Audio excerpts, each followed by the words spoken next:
এইটৰ পৰা এইটৰ বছৰকি পৰীক্ষা দি এনে মই দেউতাৰ লগত আছোঁ দোকানত, লগতে মই কামটো শিকি ল'লোঁ।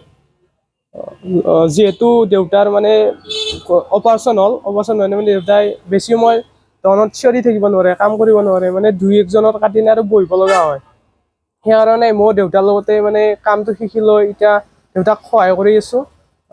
স্কুল থাকিলে মই স্কুলত যাওঁ আৰু স্কুলৰ পৰা আহি পিছবেলা মই দোকানতে অলপ দেউতাক লাগি দিওঁ।